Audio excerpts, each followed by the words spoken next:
was ridiculous.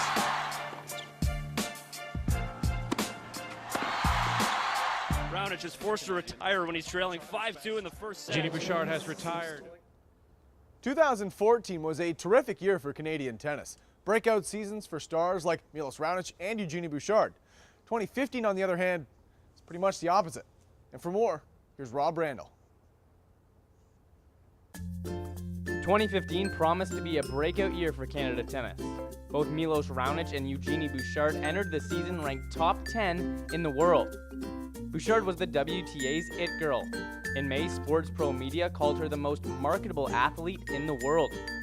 She twirled at the Australian Open, sparking some outrage, but she politely dismissed it. I think it was just kind of funny, and you know, I'm fine with being asked to twirl if they ask the guys to like flex their muscles and stuff. But Bouchard struggled to flex her muscles on the court. She won just 12 of 30 matches in 2015, including several first-round knockouts in a second-round loss at the Rogers Cup. It's definitely been a tough road, and I feel like you know, at least not going downwards anymore. I'm trying to, you know, go on the right path. I feel like I can be close to, you know, performing well on the court. Just when she looked to be turning it around in September at the US Open, Bouchard had to pull out because of a locker room concussion. Also dealing with injuries in 2015 was Raonic. Foot and back issues sidelined the Thornhill native for much of the year.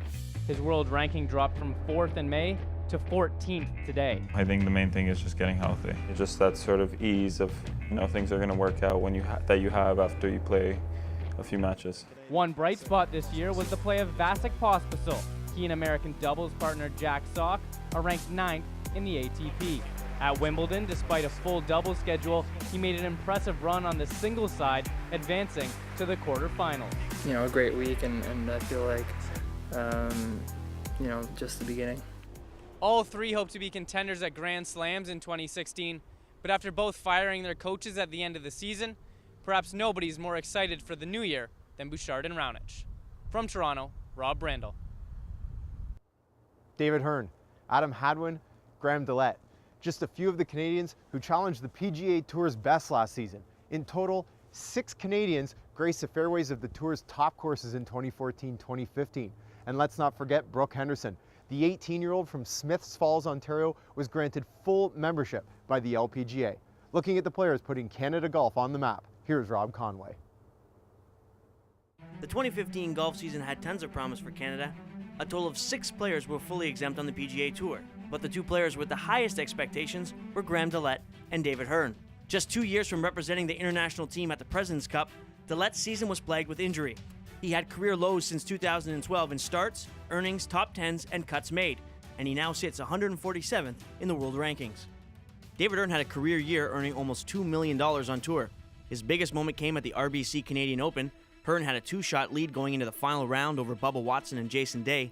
The Australian would close with a 68 and put Watson and Hearn away with his putt on the 18th. Oh, he's walking it in!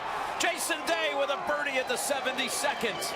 A win that would lead him to one of the most dominant runs in tour history, a run that culminated with a PGA championship. But despite Hearn's disappointment with the loss, he was happy with his performance. The crowds and the support from all the Canadian fans was truly incredible, something I'll always remember, and I'm real proud of the fact that I gave myself a chance to win our national championship. But the biggest story of the year was 18-year-old Brooke Henderson. Despite not having full-time status to start the season, she would Monday qualify for the Cambia Portland Classic and then go on to win the tournament by 8 strokes, becoming the 3rd youngest winner in LPGA history. First time I felt nerves were on 18, and really the afterwards, all the celebrations and the award ceremonies, but I felt amazing all day. The win also gave her full-time exemption on the LPGA Tour and has catapulted her to 18th in the world. In 2016, golf will make its return to the Olympics for the first time in 112 years. And thanks to George Lyon's victory in 1904 in St. Louis, Canada is the defending Olympic champion. Hearn, Dillette, Henderson, and Elena Sharp are all currently qualified to participate in the Games, ready to make their push towards Olympic gold. From Toronto, Rob Conway. So it was a tough year for Canadian tennis, but there's still plenty to be optimistic about. And the same can be said about the Canadian golf scene. For more on the future of these two sports, here's our tennis and golf panel. Thanks, Carlisle. I'm Mark Horner, joined by Caroline Anderson and Mike DeCourcy. And Tennis Canada has to consider 2015 a bit of a disappointing season, considering the success they had in prior years. But what should we expect in 2016? Well, for Milos Raonic, 2015's actually started off quite well for the Thornhill native, rising to number 4 in the ATP rankings. However, after that, his season was plagued with injuries, so I look for a healthy Raonic to return back to form in 2016. Vasek Pospisil, on the other hand, is just looking to find consistency in all aspects of his game. He's done it in the double side of things with partner Jack Sock. Now he's looking to translate that success over to his singles game, which we know he's capable of doing. He reached the quarters at Wimbledon. Well, it should be exciting to see both of those guys here for the Rogers Cup. The women will be in Montreal, and that means they get to see homegrown star Eugenie Bouchard return to the court. Yeah, definitely. Eugenie Bouchard has had a year plagued with injuries, concussions, ongoing lawsuits. Now she's just looking to put that behind her and get past the opening round of the Rogers Cup, something she has been unable to do in the past 2 years. Well, both events moved up a couple weeks because of the Rio Olympics. One sport returning is golf. And with golf returning to the Olympics, it's another chance for Canada to get a gold medal, and I'm looking at Brooke Henderson. Brooke Henderson is a phenomenal star on the LPGA Tour, at the age of 17 earning her card full-time status, and at the age of 18, she's ready to light that tour on fire. Exactly. She started the season ranked 221st, has moved up to 18th to finish the year, so she is capable of doing some amazing things. But somebody standing in her way is New Zealander Lydia Ko, who was the LPGA's Player of the Year this season. Both are 18, though, lots of years ahead of them. Sure to be some good rivalries coming up. And on the men's side, lots of talent for Canada. David Hearn knocking on the door. I look for him to get inside the winner's circle this year. And possibly joining him in Rio for those Olympics could be Graham Dillette, a Canadian from Saskatchewan. He is a phenomenal golfer as well, dealt with some injuries, but came back and managed to get a top 5 finish before the end of the year. After a 112-year hiatus, golf is back, and Canada is your defending champion.